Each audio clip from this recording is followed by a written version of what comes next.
hard at it still yet. As I talked in our last video, that things should start happening pretty quickly, and they are. We've got the firewall painted now. We got the doors jammed. We got the trunk area jammed. That's all ready to go back together. The dash is done, painted. We just got to clean it a little bit, and it's kind of tough now because I'm all just ready to really start putting this thing together, and I got to slow down because it has to go back together like a puzzle. I was ready to put the motor in this morning. As you can see, it's sitting right in front of the car. And then I discovered that I had to get the floor shift fixed first. And I found an old floor shift and I made a floor shift for it. That saved us $200.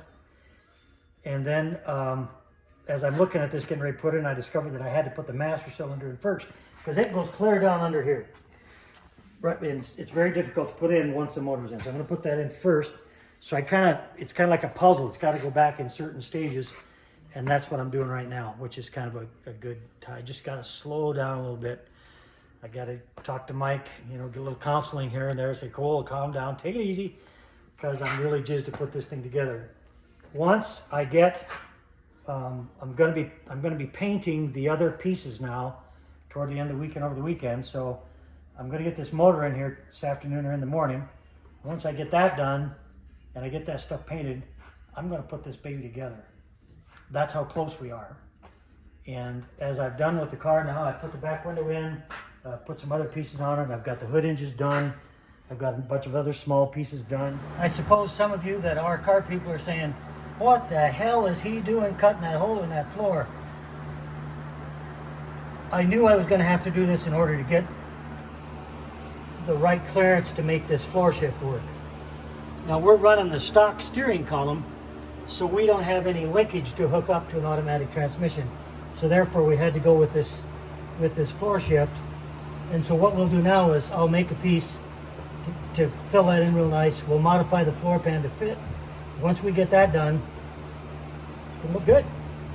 I am in the process of putting in some rear motor mount bolts because of this had a little bitty tiny 3-speed in it. And we now have a great big 700 R4. Things don't line up too well with what, so I had to replace all of that stuff. Just a quick note as we talk about this car and as it's coming back to life, we've come across various pictures and talked to various people that were involved that knew about this car, and I want to point out, I'll bet that when Dick Nugel put the first V8 in this car, he used an old piece of crap tool like I've got right here that's over 50 years old. And so we are reproducing history here, me and Mike the Greek. And so we're having a blast doing this. And I just wanted you to know that not everybody's got $1 million shop. And these old shops work just as well as the new ones. So what we're doing now is, as I spoke very early on, for those of you that saw the first 1 or 2 videos, that we wanted to put some aluminum on this firewall just to make it look a little nicer. This is a rough piece right here. We've got to finish dressing it out, but this is what it's basically going to look like. And then we'll put one on the other side that's exactly the same size, looks exactly the same. Then we'll polish this up. This is aluminum. This will polish up really pretty. So when you open the hood, you're going to see a pretty nice looking motor in there. So that's what we're doing here. Well, I want to thank you again for looking at our videos. They're probably a little crude. I'm not much of a Walter Cronkite. I like to tell Mike the Greek. But I love talking about this stuff, and I love doing this stuff. And hopefully I'm sharing a little bit with you of what you can do.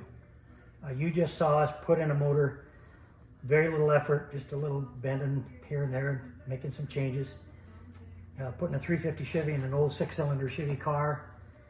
And it went in really well. The mounts worked out real well. Everything clears good. It's just a simple matter now of bolting on the starter, the alternator, the oil filter, putting some oil in it, getting it ready to run. And so that's what we're going to do in the future segments as we move on. This is probably going to stay this way for a while. I'm going to cover it all up, and I'm going to go back to work on painting the rest of the car so we can get it ready for the paint shop. But again, I want to impress upon you that this is just something that you can do. You can do this in your garage. You don't need $20,000 lifts. You don't need $30,000 jacks, hoists.